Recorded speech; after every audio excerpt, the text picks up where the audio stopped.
196. Jensen, sepupuku sudah datang. Fanny cepat kemari dan sapa dulu. Marsha sengaja berteriak hanya agar Ryan memperhatikan ke sisinya. Jensen masih menatap Fanny. Akhirnya dia ingat di mana dia pernah melihat Fanny. Pecundang miskin tetaplah pecundang miskin.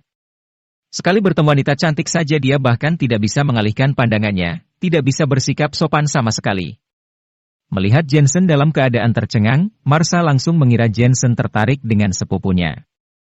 Hal ini membuat hatinya penuh dengan penghinaan sampai dia tidak bisa menyamarkannya. Apalagi sejak kecil, Marsha sudah dikejar oleh banyak pria.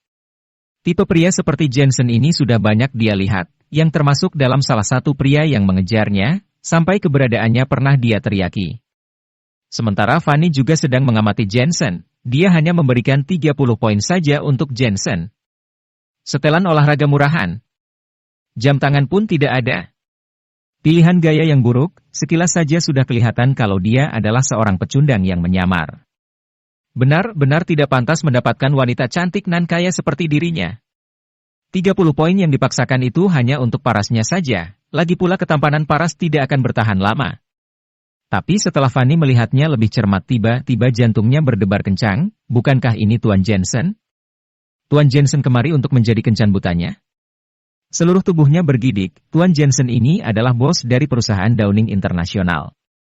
Jensen sendiri bernilai ratusan juta yuan ratusan kali lebih banyak daripada Ryan. Marsha, jaga ucapanmu. Aku juga bukan seorang perempuan bangsawan, apa yang harus dijamu, sesuka hati saja. Fanny buru-buru berkata.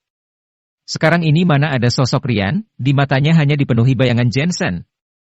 Dia ini adalah seorang tuan besar. Ah baiklah.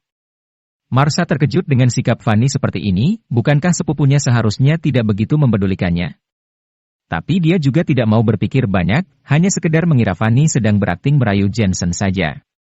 Ayo, Kak, izinkan aku memperkenalkanmu, ini Jensen seorang dokter di sebuah klinik, tapi karena keterampilan medisnya yang hebat dia dikenal sebagai dokter yang hebat. Marsha memperkenalkan, jadi bagaimana menurutmu kakak? Bagus, sangat bagus, sangat bagus, sangat amat bagus. Fanny masih menatap Jensen sambil berkata dalam hati. Tentu saja baik, direksi Downing International apalagi proyek teh herbal mereka yang baru dimulai, bisnis perusahaan yang sedang naik daun menjadikan mereka perusahaan besar dengan keuntungan tahunan mencapai ratusan juta yuan. Marsha sedikit terkejut, kenapa sepupunya bersikap seperti ini? Oh iya, mungkin dia hanya diam-diam merayu di awal. Tentu saja dia tidak akan memberikan pecundang miskin seperti Jensen ini kesempatan. Jensen, perkenalkan ini adalah sepupuku Fanny. Cantik kan? Bukan hanya itu, pekerjaannya juga sama cantiknya. Marsha terus memperkenalkannya. Biar ku tebak. Celetuk Jensen tiba-tiba, dia telah mengenali siapa Fanny ini. Aku belum selesai memperkenalkan, siapa yang menyuruhmu untuk menyela? Baiklah, coba tebak saja, kalau tebakanmu salah maka 3 cangkir kopi yang ada di atas meja ini harus kamu minum dalam satu tarikan napas, tapi jika kamu benar, maka aku yang akan meminumnya, ujar Marsha dengan nada tidak senang, dia tidak suka ucapannya dipotong. Di antara banyak pria yang mengejarnya, dia selalu diperlakukan seperti putri kecil. Sejak kapan ada orang yang berani menyela dirinya? Aku tebak, seharusnya dia adalah manajer Departemen Downing International, dan seharusnya dia bertanggung jawab atas Departemen Hubungan Masyarakat dengan gaji tahunan sekitar 700.000 yuan. Seru Jensen dengan santai. Bagaimana kamu bisa tahu? Marsha terkejut.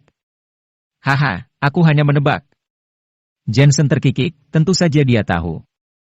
Meskipun dia jarang pergi ke Downing International, tetapi dia juga pernah mengadakan beberapa rapat, maka daripada itu dia sedikit akrab dengan manajer dari berbagai departemen. Dan Marsha ini adalah salah satu manajernya. Kamu terlalu bisa menebak. Kamu melakukan ini untuk berpura-pura misterius kan? Agar kamu dapat menarik perhatian para gadis, ya kan? Jensen, aku beritahu kamu ya, tipe pria seperti dirimu ini aku sudah paham. Untuk apa berpura-pura, jelas-jelas hanya seorang dokter kecil pecundang, ujar Marsha dengan nada yang tidak puas. Marsha, jaga omonganmu. Tuan Jensen ini orang cakap, Dan juga bukankah sebelumnya kamu bilang kalau Jensen menebak dengan benar kamu akan meminum 3 cangkir kopi ini, kenapa tidak minum? Fanny tiba-tiba malah membela Jensen. Ah, kakak. Marsha merasa tertekan. Jadi rayuan diam-diam ini belum selesai? Bukankah sudah tidak perlu, apa dia tidak lihat kalau Jensen sudah terpesona dengannya? Seharusnya kembali ke sikap aslinya dengan sepupunya. Temperamen tinggi dan murninya bak angsa putih. Lupakan saja, hanya masalah kecil. Jensen tersenyum tidak mempedulikannya. Lupakan apa? Sepupuku ini orang yang menghormati fakta. Mendengar nada suara Jensen, suasana hati Marsha menjadi semakin tidak nyaman. Lalu, dia tidak bicara lagi karena dalam tebakannya, seharusnya tahap selanjutnya Jensen akan mulai berinisiatif untuk berbincang dengan Fanny. Namun, Jensen hanya memejamkan matanya sedikit, lalu menyesap minumannya tanpa mengucapkan sepatah kata pun, yang membuat Marsha menjadi sedikit cemas. Apakah orang ini sedang berpura-pura? Sepertinya pria ini sangat tahu cara mengambil hati perempuan.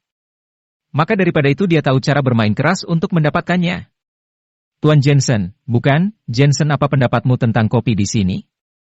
Melihat pemandangan ini agak canggung, Fanny buru-buru melihat ke sekitar dan lalu menyadari tentang posisi dirinya dalam pekerjaan. Tidak mungkin para pemimpin mengambil inisiatif untuk berbicara dengan bawahannya. Selain itu, sangat jarang memiliki kesempatan untuk makan malam bersama seorang jutawan seperti Jensen ini, jadi mana mungkin Fanny akan melewatkannya. Ya, tidak hanya untuk menciptakan peluang, tetapi juga untuk memanfaatkan peluang ini baik-baik, sampai mati pun dia tidak akan menyerah. Fanny, kamu inisiatif sekali ya. Oh iya, benar juga, dia pasti merasa rayuannya belum cukup, maka daripada itu dia berinisiatif.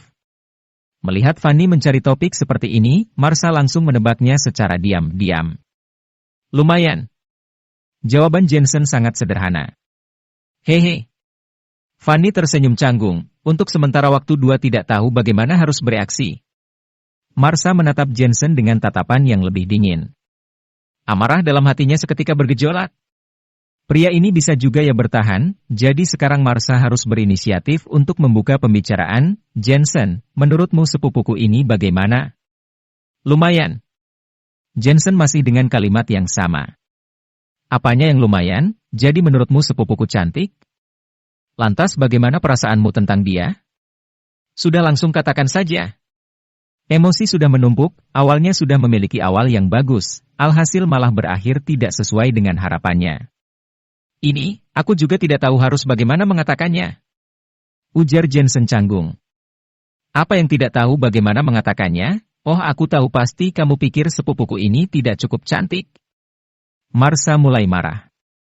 Marsha, jaga ucapanmu, sebenarnya aku memang biasa saja tidak cukup cantik, ditambah lagi jika kami bersama itu akan terlihat tumpang tindih, dan juga harus lihat apakah kami memiliki topik yang sama, dan apakah memiliki dunia yang sama. Lagi-lagi Fanny menyela ucapan Marsha, yang membuat Marsha terpana.